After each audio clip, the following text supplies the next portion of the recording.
nombre, como dijo el doctor, César Orlando Clavijo Mortegui, residente del tercer año de anestesiología. Hace unos días me solicitaron integrarme con una plática en la sesión. Mi primera pregunta que hice fue: ¿cuál es el tema? Ahí estaba yo pensando qué tema escoger para la sesión. Tenía dos opciones, uno muy específico de anestesia y otro que el objetivo como tal era que el 60% del auditorio se lleve algo nuevo y me ponga atención. Como tenía dudas de qué tema escoger, me fui a donde todos los millennials se van ahora cuando tienen una duda, a navegar en internet. Y encontré esta frase: el objetivo principal de la medicina es cuidar y preservar la vida. Otra vez me puso a pensar, cuidar y preservar la vida. Y me puse a pensar, ¿qué es la vida? Me gustaría que cada uno de ustedes, desde su profesión, pensara en eso. ¿Qué es la vida? Y yo también pensé en eso. ¿Qué es la vida para un anestesiólogo? Están los residentes de anestesia. No les voy a preguntar. Y entonces llegué a la conclusión que para un anestesiólogo la vida es esto. Dos formulitas. ¿Y qué significa esto? Una fórmula del aporte del oxígeno y una fórmula del consumo del oxígeno, donde el aporte del oxígeno va a ser el gasto cardíaco por la concentración arterial de oxígeno, que sería igual al gasto cardíaco por 1.34 por la hemoglobina por la saturación arterial de oxígeno por 10. Ya vamos a despejar parte de esta fórmula. La otra parte de la fórmula es el consumo de oxígeno, que sería igual al gasto cardíaco por 1.34 por la hemoglobina por la saturación arterial de oxígeno menos la saturación venosa de oxígeno más una fuente de energía. Cuando estaba en el pregrado, había un gran maestro que me dijo algún día: pobre de aquel que se dedique a la salud y que no sepa causar la muerte, porque será incapaz de prevenirla. Entonces, ¿por qué esta sería la fórmula de vida para un anestesiólogo? Y yo creo que para todos los que nos dedicamos al servicio de la salud, y nos ponemos a ver cualquier tipo de muerte, y decimos: no, es que mi abuelita se murió por un infarto, una de las causas principales de muerte en el mundo. Entonces vamos a decir que es un fallo en esto. Una de las arterias se tapó, se trombosó, después de donde se obstruyó, no hay un adecuado aporte de oxígeno, se muere parte de ese miocardio, se va a alterar el gasto cardíaco y probablemente le va a causar la muerte. Ah, no, pues es que mi abuelita se murió de una infección de vías urinarias, probablemente hizo una sepsis, probablemente hizo un shock séptico, y finalmente el shock es el desbalance entre el aporte y el consumo de oxígeno. Para que se dé esta fórmula, para que funcione esta fórmula, tiene que haber unos mecanismos que tienen que funcionar. Todos los órganos son importantes, pero en especial estos dos, el pulmón y el corazón, donde tiene que una mecánica ventilatoria estar funcionando. Respiramos aire, el cual contiene el 21% de oxígeno. Este 21% va a ir a hacer un intercambio, una hematosis a nivel alveolar, donde va a haber un cambio de CO2, va a salir el CO2 y va a ingresar el oxígeno, y este oxígeno va a ser transportado por la hemoglobina. Pero para que esta hemoglobina viaje, tiene que haber algo que la impulse, y ese algo es el corazón, donde va a haber una circulación mayor, una circulación menor. La circulación mayor va a llevar la sangre oxigenada a los tejidos, y ahí viene la segunda parte de la fórmula, donde probablemente si tenemos bien el pulmón, si tenemos bien el corazón, pero hay algo en los tejidos que no permite sacar ese oxígeno que le estamos aportando, probablemente tenemos problemas. Y probablemente tenemos grandes problemas cuando hay un paciente que tiene patología corazón-pulmón, está en riesgo la vida. Y en esa formulita encontré la hemoglobina, y cuando me pregunté qué les voy a dar aquí a la sesión, dije: bueno, pues vámonos por esta parte, despejar toda esta fórmula. Llevo como 19 años estudiando y todavía me falta un poco para despejarla. Y entonces fue cuando decidí hablar de anemia perioperatoria. Entonces vamos con unas definiciones básicas. ¿Qué es la hemoglobina? La hemoglobina es la principal molécula transportadora de oxígeno en la sangre. Como sabemos, está constituida por 4 cadenas de globina, dentro de las cuales hay un grupo de hemo, y dentro de este grupo de hemo hay una molécula de hierro. Esa molécula de hierro es la que se encarga de adherir al oxígeno, pero es una adhesión reversible, adherirlo a nivel del alveolo y entregarlo a nivel de los tejidos. Hematocrito es la cantidad de elementos formes, glóbulos rojos intactos expresados como un porcentaje. Eritropoyesis, aumento y diferenciación de los progenitores eritroides que se da gracias a la estimulación de la eritropoyetina. Eso es básicamente, ¿dónde viaja la hemoglobina? ¿Dónde está la hemoglobina? En los eritrocitos. Básicamente es la producción de eritrocitos por la estimulación de la hemoglobina. ¿Y cuál es la anemia? ¿Cómo definimos la anemia? Es un número absoluto reducido de glóbulos rojos, absoluto, pero sería muy difícil sacarle toda la sangre a un paciente y contarle todos los glóbulos rojos. Entonces, ¿cómo se hizo más práctico? Pues mirar la reducción de uno o más de los principales elementos que transportan los glóbulos rojos, como son la concentración de hemoglobina hematocrito en un porcentaje de sangre que sería la muestra, y sacar pues las proporciones de la sangre total. Otra definición que tenemos que tener en cuenta es el estado de volumen. La hemoglobina, el hematocrito y el conteo de glóbulos rojos son concentraciones y dependen de la masa de glóbulos rojos y del volumen del plasma. ¿Esto qué quiere decir? Si tenemos por este lado una concentración de glóbulos rojos y le colocamos agua, en esta proporción los glóbulos rojos van a disminuir con respecto al agua. Este es el estado de volumen. Esto quiere decir también que los valores van a disminuir si aumenta el volumen o si disminuye la masa, o viceversa. Los valores van a aumentar si el volumen del plasma disminuye. ¿Y qué va a pasar en un sangrado agudo? Si tenemos un sangrado agudo en el cual, no sé, tenemos una lesión en la aorta y le sacamos al paciente 5 litros. 5 litros se murió, 1 litro. Entonces, va a pasar que si te tomamos una muestra, inmediatamente pasó el sangrado, 1 minuto, el sangrado agudo va a producir anemia, ¿sí? Pero si la tomamos inmediatamente, tuvimos ese sangrado, probablemente los niveles de hemoglobina y hematocrito van a estar normales. ¿Y por qué? Cuando hay un sangrado agudo, vamos a perder sangre. ¿Qué hace el cuerpo? Lleva líquido del espacio extravascular al intravascular y hay una dilución de esta hemoglobina y este hematocrito. Pero si no le permitimos, en un sangrado agudo inminente, no le permitimos esa compensación, probablemente esta proporción va a estar normal, pero eso no quiere decir que la hemoglobina y el hematocrito estén normales. Lo mismo pasa, por ejemplo, en un paciente deshidratado o anémico. El volumen está disminuido, pero probablemente también podemos tener falsos negativos de la hemoglobina y el hematocrito.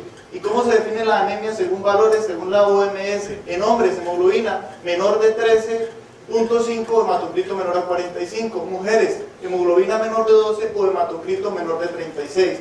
Hay algunas exclusiones. Los niños son otro mundo aparte. Hoy vamos a manejar solamente adultos.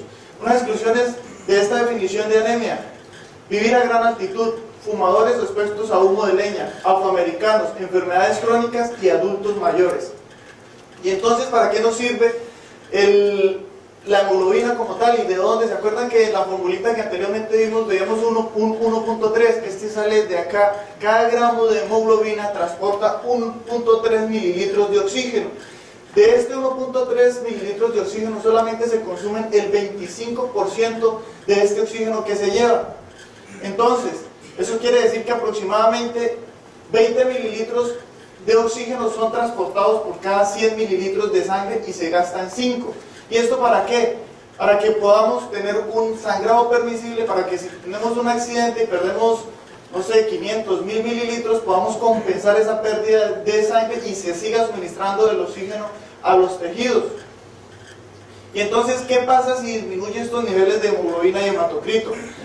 Hay una compensación. ¿Cómo se compensa? Se compensa con un aumento del volumen sistólico y un aumento de la frecuencia cardíaca. Volumen sistólico y frecuencia cardíaca, gasto cardíaco. Cuidado con aquellos pacientes que no pueden llegar a esta compensación. ¿Cuáles? Los cardiópatas, que no permitirían una disminución tan abrupta de la hemoglobina y el hematocrito.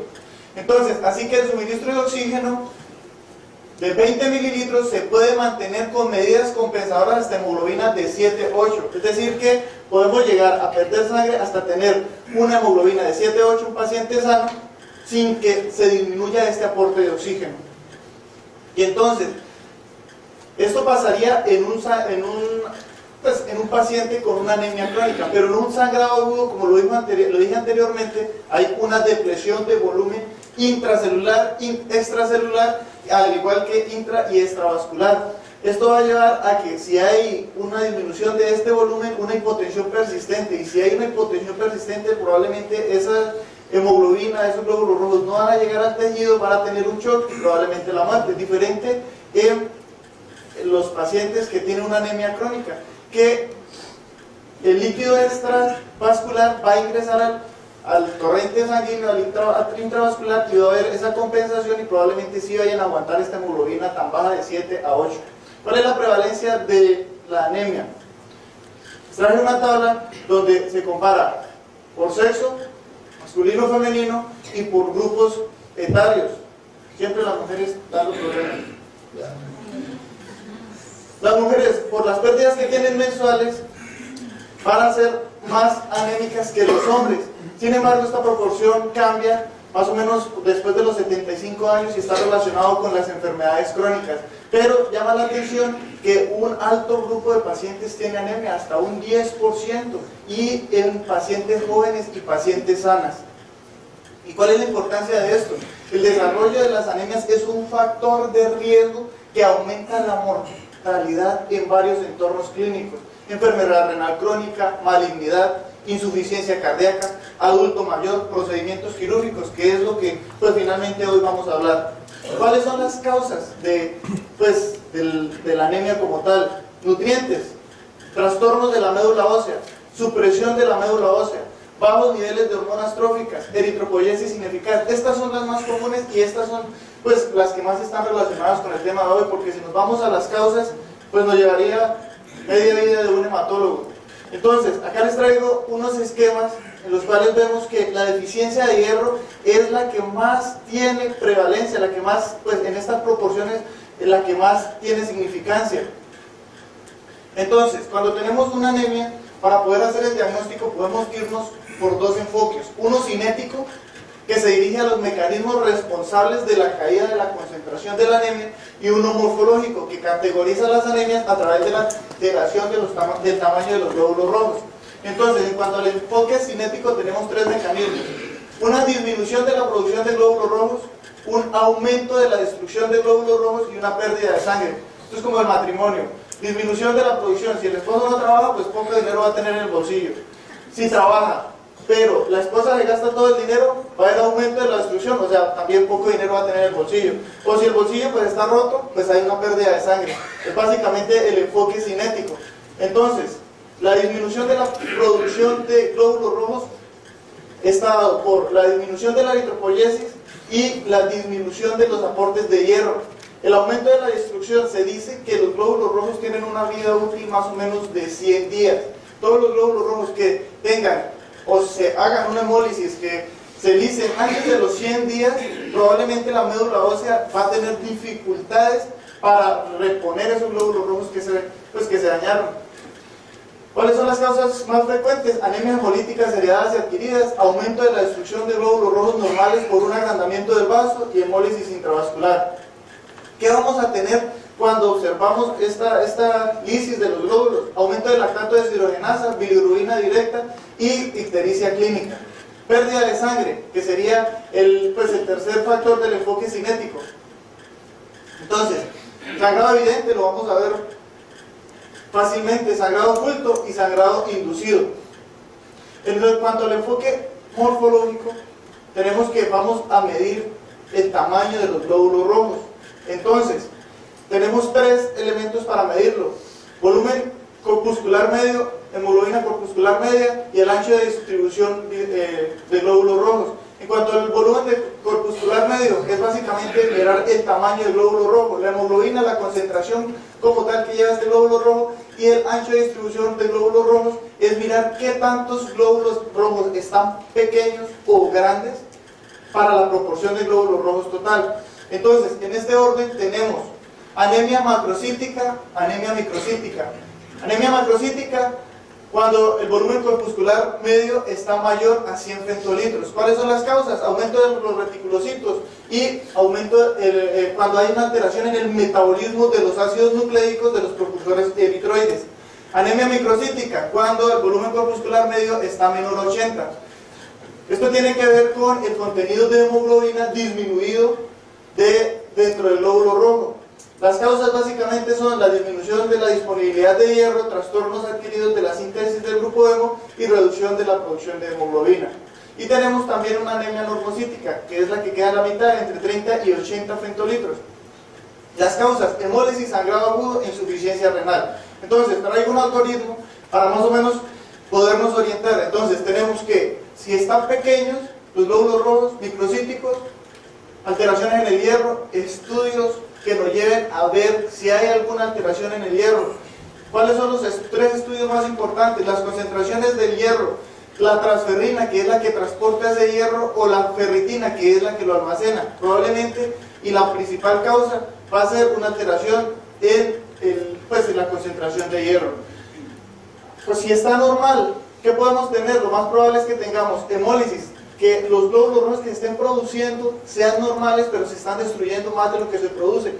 Que tengamos un sangrado, que estamos perdiendo glóbulos rojos, pero también igual normales.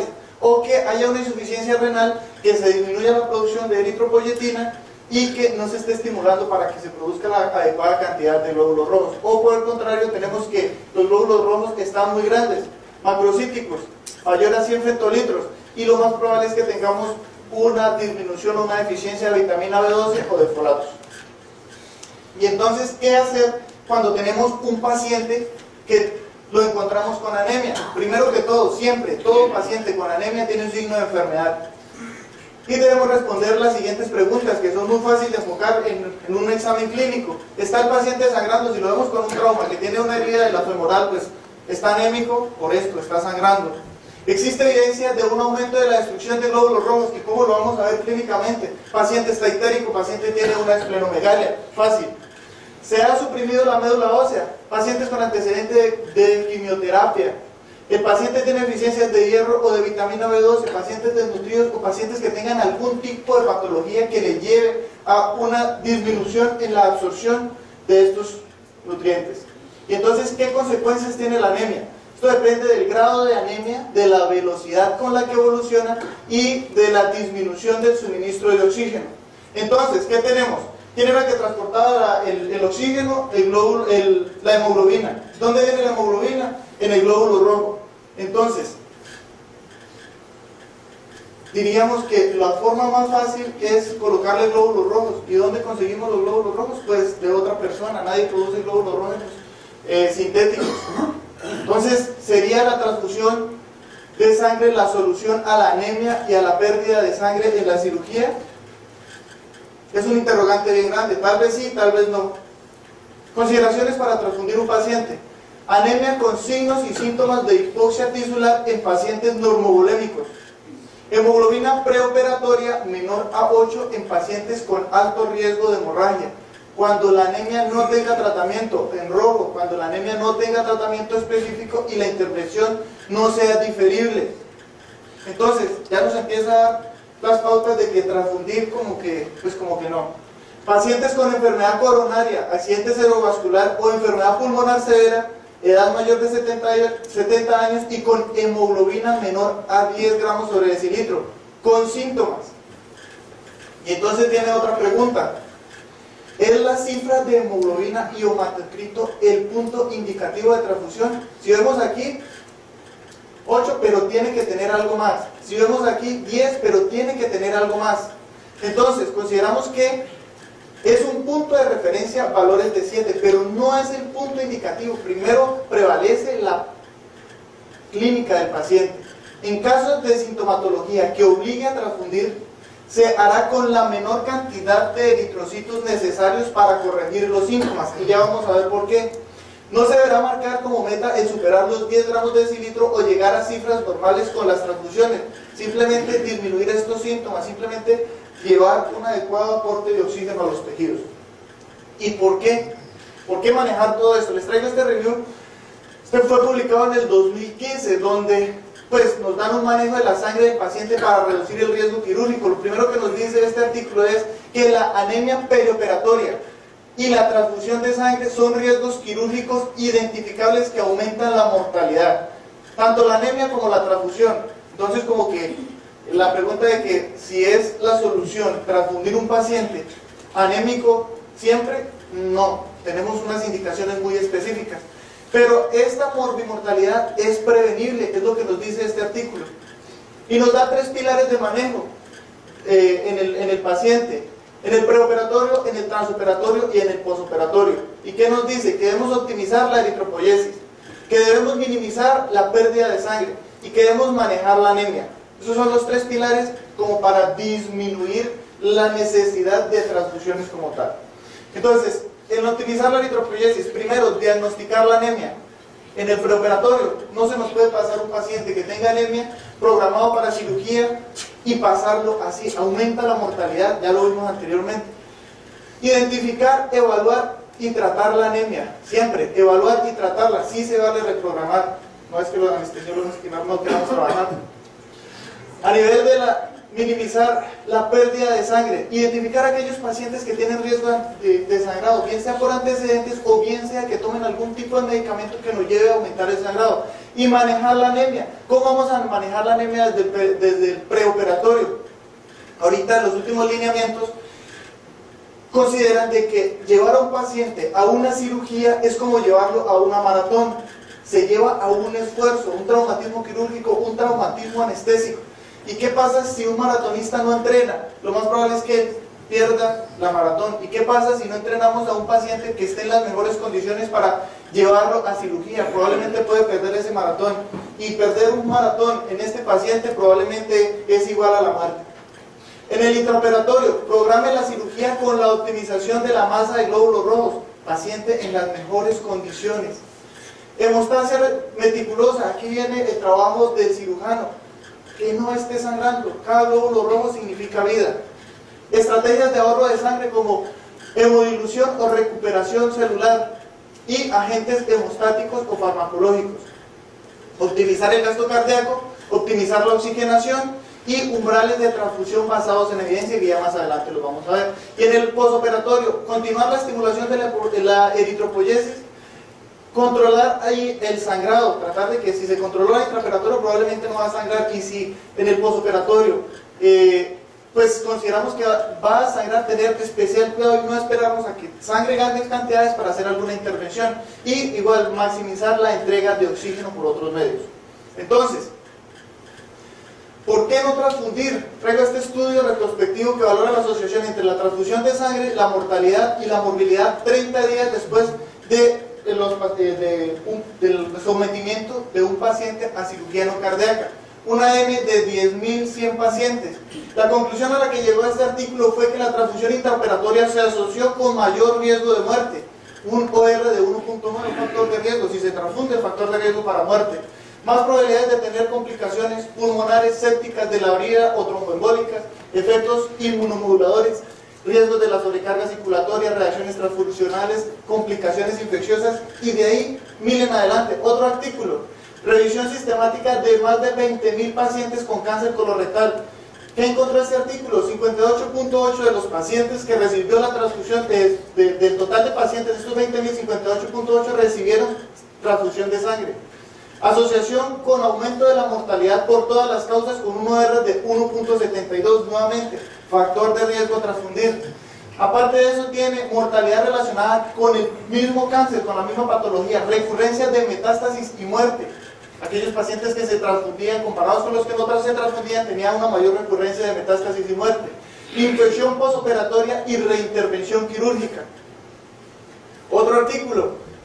Este es un informe del Reino Unido del Departamento de Hemovigilancia del 2012 que reporta que se transfundieron 2 millones de unidades de glóbulos rojos, y de esos 2 millones de unidades, 2.600 eventos adversos, 134 muertes, así que transfundir por transfundir no es la idea. Aparte, ya vimos que aumentaba la mortalidad, que aumentaba la morbilidad, y ahora, para los administrativos, aumenta también el costo. Cada unidad en promedio costaba 1.169 euros, con un costo general para el sistema de salud del Reino Unido de 300 millones. Entonces aumenta también el costo. ¿Por qué seguimos transfundiendo sin muchas veces tener las indicaciones? Entonces decíamos que en el primer pilar de tener la detención y el tratamiento de la anemia. ¿Para qué? Para siempre ahorrarnos la transfusión. La transfusión causa muerte. Prevalencia de la anemia entre 20 y 40% en poblaciones quirúrgicas. Efectos de la anemia: capacidad funcional deteriorada y calidad de vida reducida en un paciente al cual se va a someter a un estrés quirúrgico, a que requiera un aumento de la capacidad funcional como tal. Y entonces, ya vimos el por qué no transfundir liberalmente. Ahora vamos a ver qué pasa si llevamos a ese paciente anémico a la cirugía. Entonces tenemos este estudio prospectivo que valora la anemia perioperatoria, una N de 6.301 pacientes quirúrgicos no cardíacos. ¿Qué encontraron en este estudio? Que aumenta el 35% de riesgos de complicaciones posoperatorias y un 42% de riesgo de muerte. 60 posibles factores de esta muerte, entre los más importantes: infarto, evento cerebrovascular, insuficiencia renal, infecciones y limitación funcional. La anemia es un factor de riesgo modificable, pero agrava el estrés de la cirugía. Y lo bonito de este artículo es que ya no lo publicaron los anestesiólogos, lo publicó la revista de cirugía. Entonces los cirujanos también se estaban dando cuenta de que transfundir causaba muerte. Y nos da la relación directa del grado de anemia y la mortalidad, y vemos que ante menores niveles de hematocrito, mayores niveles de mortalidad. Así que ¿por qué llevar un paciente anémico a una cirugía cuando se puede mejorar? ¿Qué nos dice la Sociedad Europea de Anestesiología? Que los pacientes con riesgo de sangrado sean evaluados para detectar la anemia de 4 a 8 semanas antes de la cirugía. Estamos valorando pacientes que van a ser sometidos a cirugías mayores 3 a 4 días previos a la cirugía, y lo único que hacemos es: mire, pues usted tiene un riesgo quirúrgico, probablemente se va a morir en 30-40% de veces que lo pasemos, entonces pues pasémoslo. Pero qué bonito fuera si le dijéramos a este paciente: usted tiene riesgos, pero podemos disminuir estos riesgos. 4 a 8 semanas. ¿Para qué? Tiempo suficiente para investigar, controlar la anemia, diagnosticarla sin recurrir a la transfusión de sangre o retrasar la cirugía. Entonces, la valoración por el anestesiólogo y por el internista no es solamente para decirle: usted tiene un riesgo quirúrgico, es para llevar a ese paciente en las mejores condiciones posibles a la cirugía. La anemia debido a deficiencias nutricionales: el hierro es la deficiencia nutricional más prevalente en el mundo y en pacientes quirúrgicos. Como vimos anteriormente en las primeras diapositivas, el hierro sigue siendo, en pacientes tanto quirúrgicos como no quirúrgicos, el de mayor importancia. La población, y esto tiene que ver también que la población quirúrgica cada vez es más anciana, cada vez, como vimos también en la tabla que les mostré, los ancianos tienen mayor riesgo de presentar anemia, y asociado a una pérdida de sangre, pues hay que tratarlos. ¿Cuáles son las estrategias de tratamiento? Las reservas corporales totales de hierro son de 3 a 4 gramos en personas sanas. Primera estrategia de tratamiento: hierro oral. Pero ¿qué pasa? La absorción de hierro a nivel intestinal es muy baja, se requeriría más o menos entre 3 y 6 meses de tratamiento para proporcionar 1000 a 2000 miligramos. O sea que pues no sería una opción en un paciente prequirúrgico que lo vamos a operar en 4 a 8 semanas. Además, el hierro oral tiene efectos secundarios gastrointestinales. Se podría utilizar en anemias leves y darle un tratamiento de 14 días, pero estos 14 días es para pacientes para que en el postoperatorio empiecen a hacer una eritropoyesis. Entonces la otra opción que nos queda es el hierro intravenoso. Traje este artículo donde valora la eficacia de la eritropoyetina, el hierro, en el manejo de el sangrado perioperatorio. Esta tabla la traje básicamente porque en este artículo buscaron cuáles son los esquemas que más se repiten para el manejo de la anemia con hierro. Entonces vemos que manejaban diferentes esquemas. Hierro endovenoso, 200 miligramos cada 48 horas por 3 dosis. Hierro endovenoso, 100 miligramos por 2 dosis. Pero ¿qué es lo importante? O sea, son muchos los esquemas que manejaron todos los estudios, pero ¿qué es lo importante? Que la mayoría de estos estudios observaron que tiene un impacto en la transfusión, en la rata de transfusión. Aparte, igual la eritropoyetina, diferentes esquemas, 40.000 unidades, 20.000 unidades, y todas tenían un impacto a nivel de la transfusión. Y entonces me puse a revisar todos los estudios, bueno, no todos porque eran más de 60, pero encontré que la que más se repetía era estos 3 presentaciones y en estas dosis: sacarosa de hierro, 100 a 200 miligramos y de dosis 3 veces por semana sin superar los 600 miligramos semana. Un objetivo de la hemoglobina de 12.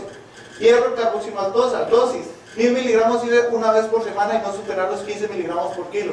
Y gluconato de hierro, 125 miligramos una vez al día por 15 dosis. Entonces, ¿qué tenemos? Que el hierro se tenía que, hace 10 años, antes de 10 años, producía reacciones anafilácticas y por eso teníamos el miedo de manejar el hierro. Ahora salió la sacarosa de hierro, tiene menos riesgo de producir reacciones anafilácticas, pues sería una buena opción. Sin embargo, tenemos las otras dos opciones, que manejarlas intrahospitalaria y tener las precauciones necesarias, podemos también utilizarlo. Otro punto importante que podemos impactar en el tratamiento es estimular la eritropoyetina. Dentro de los primeros 5 días de tratamiento no vamos a observar cambios. Después de los primeros 5 días vamos a ver un aumento de la eritropoyesis. Se recomienda en pacientes en los que hayan descartado o corregido deficiencias nutricionales o en ambos. Sin embargo, hay que tener cuidado porque la eritropoyetina tiene efectos potencialmente dañinos. Pacientes que tengan hipertensión no controlada, eventos trombóticos e isquémicos, la eritropoyetina no solamente va a estimular el glóbulo rojo, la eritropoyetina también va a estimular todas las líneas celulares. Entonces hay que tener cuidado en este tipo de pacientes. Estimula el crecimiento tumoral, también hay que tener cuidado en los pacientes oncológicos. Entonces, indicaciones de la eritropoyetina: pacientes con anemia preoperatoria programada para cirugía no vascular, no cardíaca y electiva. Si es urgencia, pues ya hay que pasarlo. Administración semanal de eritropoyetina, 600 unidades por kilo, administradas por vía subcutánea una vez por semana por 4 dosis. La dosificación óptima y la duración del tratamiento son inciertas porque cada paciente responde diferente a la colocación.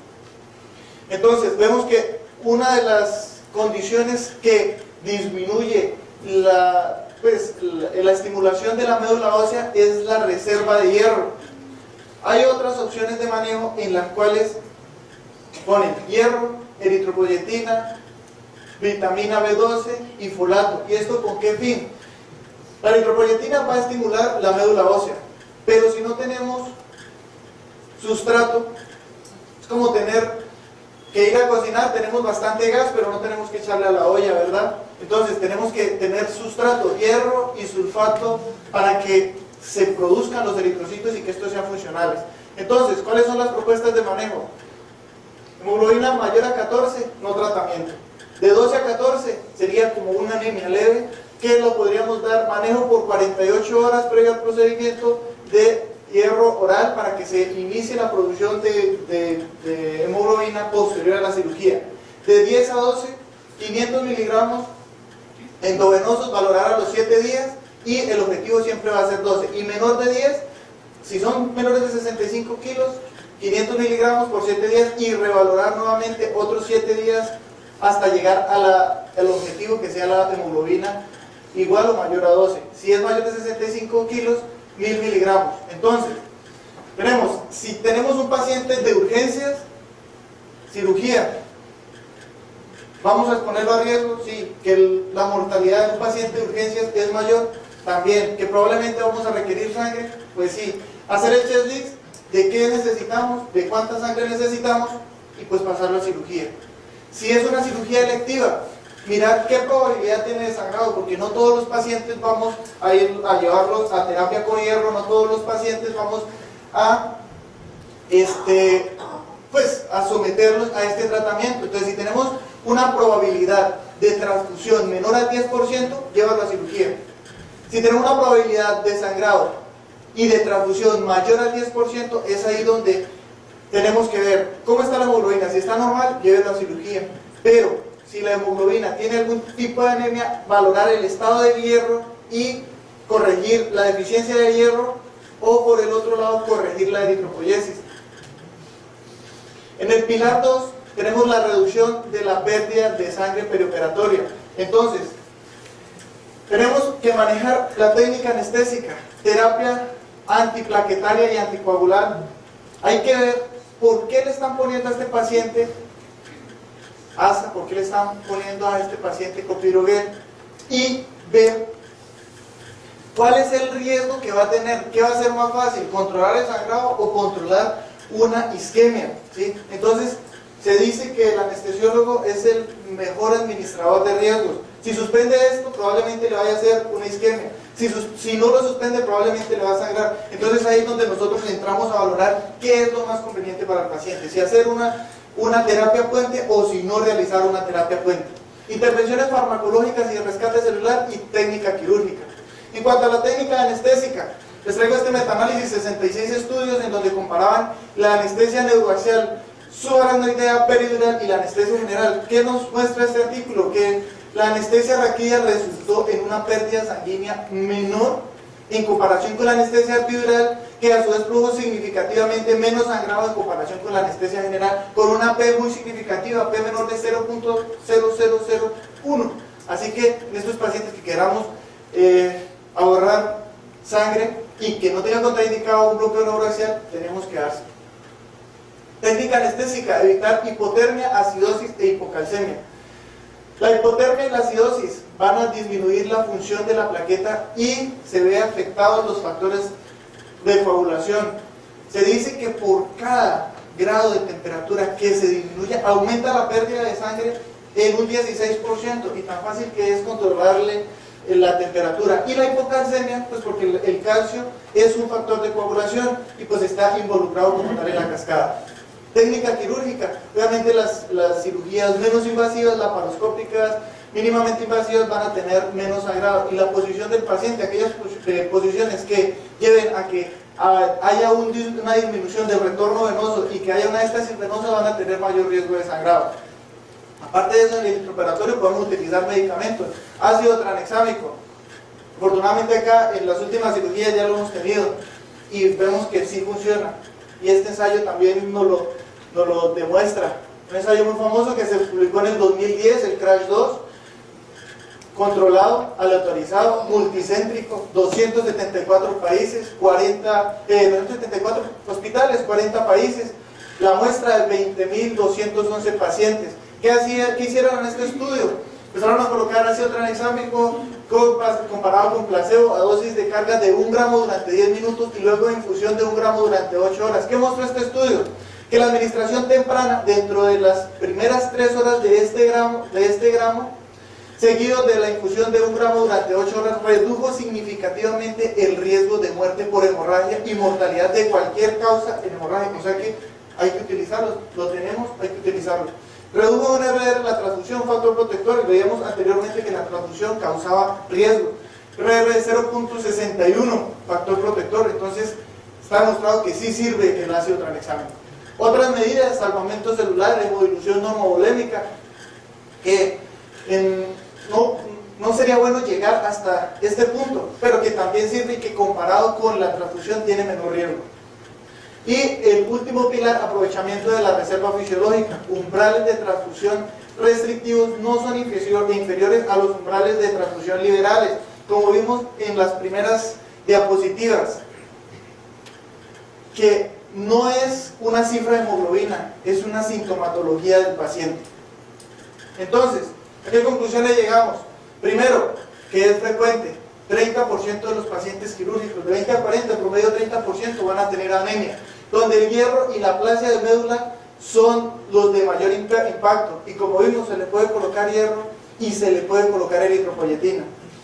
Que la anemia aumenta la morbilidad perioperatoria con 1R4, que aumenta la mortalidad posoperatoria con 1R3, sí.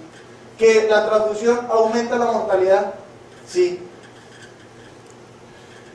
¿Qué debemos hacer? Optimizar el hematocrito, valorar, identificar y tratar la causa. Además, sí se vale reprogramar, el paciente debe entrar de las mejores condiciones posibles a la cirugía. Ahorro hemático, antifibrinolíticos y hemostáticos. Pero entonces, ¿qué tenemos? Si transfundimos, muerte. Si no transfundimos, también hay riesgo de muerte. Por otro lado, tenemos el cirujano diciéndonos, no, pero pues, no me la reprograma, ¿por qué no me la programa? Entonces la vida del anestesiólogo no es fácil, pero probablemente sea la más bella. Y de ahí que, como dice la clase, anestesia de Orunaz, anestesia delante de los dioses. Gracias.